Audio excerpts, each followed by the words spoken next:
विद्यार्थियों, आज की क्लास में आपका हार्दिक स्वागत। जैसा कि आप सब इतने दिन से देख रहे हैं कि हम प्रेमचंद को पढ़ रहे हैं और प्रेमचंद तत्कालीन सामंती परिवेश से लेकर आज तक उनकी जो विचारधारा है क्यों प्रासंगिक है, इस विषय पर हम लोग चर्चा कर रहे हैं। जैसा कि कल मैंने आपको बताया था कि नारी और पुरुष के वो समान अधिकारों की अनुशंसा करते हुए कहते हैं कि नारी पुरुष से स्त्री पुरुष से उतनी ही श्रेष्ठ है जितना प्रकाश अंधकार से। लेकिन इन सब के साथ जहाँ वो नारी शिक्षा के समर्थक हैं, पर्दा प्रथा के घोर विरोधी हैं, इनके साथ साथ वो ये भी चाहते हैं कि एक सुशिक्षित नारी, शिक्षा प्राप्त नारी जो है वह अपने जहाँ अधिकारों का ज्ञान रखती है वहाँ अपने कर्तव्यों का भी ज्ञान रखे और साथ ही साथ अपने अधिकारों का दुरुपयोग ना करे। वो कानूनी अधिकारों की जानकारी रखे, लेकिन कहीं ऐसा ना हो कि उसका आचरण स्वतंत्र होने के बजाय या अलावा वो स्वच्छंद आचरण करने लगे, इसके वे कदापि पक्षधर नहीं है। जैसा मैंने कल कहा था कि उन्होंने लिखा, नारी पुरुष से उतनी ही श्रेष्ठ है जितना प्रकाश अंधकार से। मनुष्य के क्षमा, दया, त्याग और अहिंसा आदि जो भाव हैं, वो कहते हैं कि इन भावों को, ये जीवन के उच्चतम आदर्श हैं और इन आदर्शों को नारी ने पहले से ही वो प्राप्त कर चुकी है। इसी क्रम में वो कहते हैं कि देवियों को विद्या और शक्ति की जरूरत है तथा पुरुषों से अधिक है, लेकिन उनका प्रयोग उसे हिंसा और विध्वंस में ना करके सृष्टि और पालन में करना है। उसकी विद्या प्राप्ति का एक जो लक्ष्य है वो ऐसा ना हो कि वो लक्ष्य से भटक जाए, वह अपने मार्ग पर और जो भारतीय संस्कृति के अनुकूल जो उसका मार्ग होना चाहिए उसके वो समर्थक रहे हैं। नारी पुरुष में समान शक्तियां हैं, समान प्रवृत्तियां हैं, उनमें कोई विभिन्नता नहीं है। ऐसे लोगों को जो पर वो कुठाराघात करते हुए मेहता कहते हैं कि वे पुरुषों का षड्यंत्र है, जो ये कहते हैं कि दोनों में समान शक्तियां हैं, समान अधिकार हैं, समान कर्तव्य हैं, दोनों समानता की समान प्रवृत्तियां हैं, समान विशेषताएं दोनों की। तो गोदान उपन्यास में मेहता के माध्यम से प्रेमचंद कहलवाते हैं कि ये वस्तुतः पुरुषों का षड्यंत्र है, देवियों को ऊंचे शिखर से अपने बराबर लाने का। उन पुरुषों का जो कायर हैं, जो वैवाहिक जीवन का दायित्व नहीं संभाल सकते, जो स्वच्छंद काम कीड़ा की तरंगों में सांडों की भांति एक दूसरे की हरी भरी खेती में मुंह मारकर अपनी कुत्सित लालसाओं को तृप्त करना चाहते हैं। वो कहते हैं कि इस तरह का जो ये कहते हैं कि समान प्रवृत्तियां हैं, समान अधिकार हैं, ये वस्तुतः ऐसा नहीं है कि उनकी मानसिकता ये है कि पुरुष और स्त्री समान हैं, अपितु ये इसके पीछे उनकी एक कुत्सित मानसिकता लिए हुए हैं वो, और वो नारी को अपना जो उसका उच्च पद है उस पद से नीचे गिराकर उसका स्वच्छंद आचरण करने को आतुर कर, बाध्य कर या उसको बेवकूफ़ बनाकर उसके साथ स्वच्छंद काम कीड़ा करना चाहते हैं। और वो जो उसका पारंपरिक आदर्श स्वरूप है, उस आदर्श स्वरूप से आदर्श उसका जो अभी तक व्यक्तित्व समाज में प्रचलित था उससे उसको स्खलित करना चाहते हैं, उसको हटाना चाहते हैं। कहते हैं कि लालसाओं को तृप्त करना चाहते हैं। पश्चिम में इनका षड्यंत्र सफल हो गया। यहाँ पर क्या है, पश्चिम में देवियाँ तितलियाँ बन गई हैं। जैसे कहते हैं ना कि मालती के लिए भी कहा उन्होंने गोदान में कि वो बाहर से तितली है और भीतर से मधुमक्खी।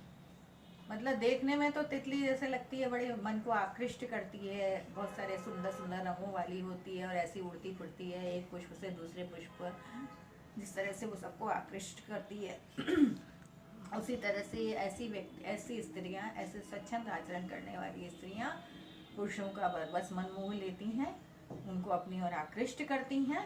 लेकिन जब वो उनके चक्कर में पड़ जाते हैं तो वो क्या है, भीतर से मधुमक्खी हैं, अर्थात मधुमक्खी डंक मारने वाली।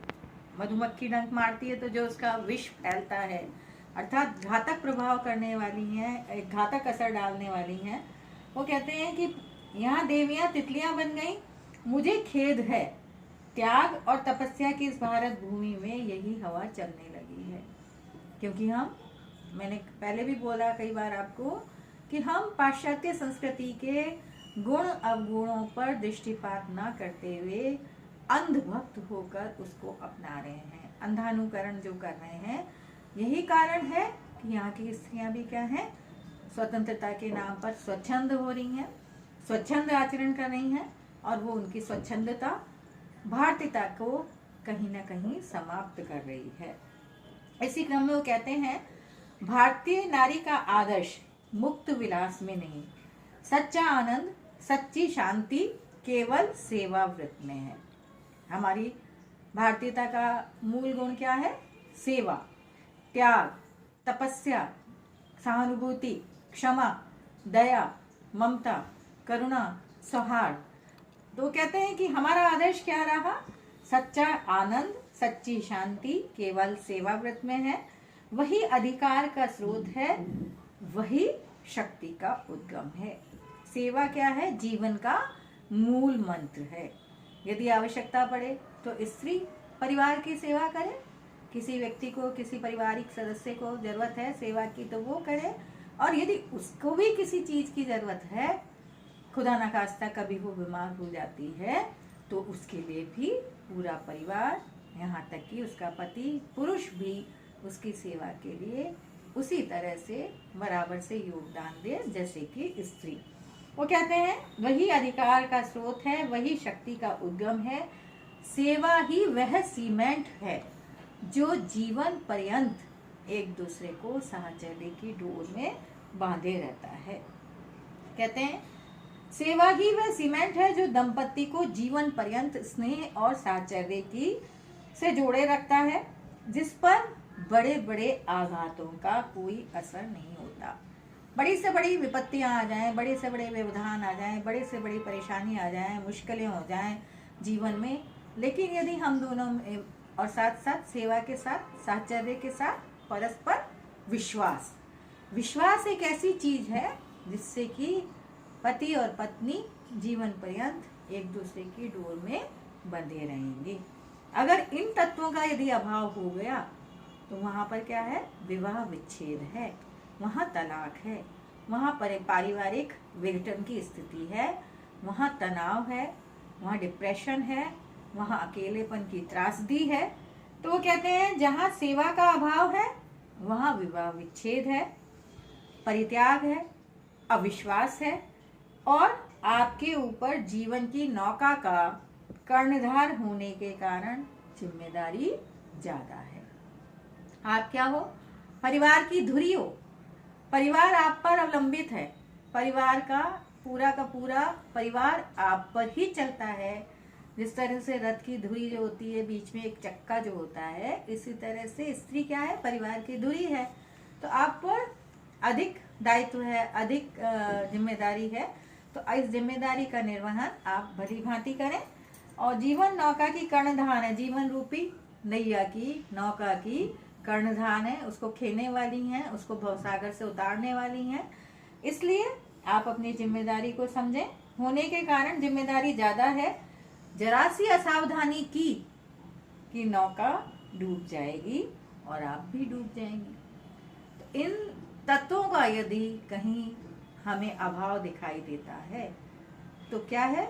विवाह नाम की संस्था को झटका लगेगा, टूट जाएगा विवाह, तलाक हो जाएगा, सामाजिक असंतुलन हो जाएगा, परिवार में व्यवस्था बिगड़ जाएगी, पारिवारिक परिवेश जो है वो एक खटास आ जाएगी, आपस में रिश्तों में एक दूरी हो जाएगी। कहते हैं वस्तुतः प्रेमचंद नारी को पुरुष से श्रेष्ठ मानते हुए उसमें प्राचीन भारतीय संस्कृति के आधारभूत मूल्यों को की परिकल्पना करते हैं। उन्होंने नारी जीवन का मूलाधार सेवा भाव माना। यही कारण है जब गोदान में मिस्टर खन्ना और गोविंदी में मालती को लेकर तनाव होता है तो वो मिस्टर मेहता के माध्यम से नारी जीवन के उच्च आदर्शों की व्याख्या करते हुए लिखते हैं, वह घर आपका है, उस घर की आपने सृष्टि की है, उसके प्राणियों की सृष्टि की है, और प्राण जैसे देह का संचालन करता है, प्राण निकल जाए तो देह की गति क्या होगी। परिवार की तुलना क्या करते हैं, मानव शरीर से करते हुए कहते हैं, जिस तरह से प्राण शरीर का तत्व है, मूल तत्व है, यदि प्राण निकल जाए तो शरीर का कोई अस्तित्व नहीं है, इसी तरह से यदि स्त्री अपने परिवार से निकल जाएगी, टूट जाएगी, संस्था विवाह विच्छेद हो जाएगा, तलाक हो जाएगा, तो उस परिवार का कुछ भी नहीं रह जाएगा, वो नौका डूब जाएगी। वो कहते हैं जैसे प्राणियों, वह घर आपका है, उस घर की आपने सृष्टि की है, उसके प्राणियों की सृष्टि की है। जैसे प्राण जैसे देह का संचालन करता है, प्राण निकल जाए तो देह की गति क्या होगी। मातृत्व महान गौरव का पद है। देवी जी अपने गौरव के पद में कहाँ अपमान, धिक्कार और तिरस्कार नहीं मिला। माता का काम जीवन दान देना है, जिसके हाथों में इतनी अतुल शक्ति है, और इसकी क्या परवाह कि कौन उससे रूठता है, कौन बिगड़ता है। प्राण के बिना जिस तरह देह नहीं रह सकता, उसी तरह प्राण का भी देह सबसे उपयुक्त स्थान है। मैं आपको धर्म और त्याग का क्या उपदेश दूं, आप तो उसकी सजीव प्रतिमा हैं। गोविंदे ने अधीर होकर कहा, लेकिन मैं माता ही नहीं, नारी भी हूँ। जब वो कहते हैं कि नारी का सबसे महत्वपूर्ण गुण है मातृत्व, इस पर आगे हम कल चर्चा करेंगे।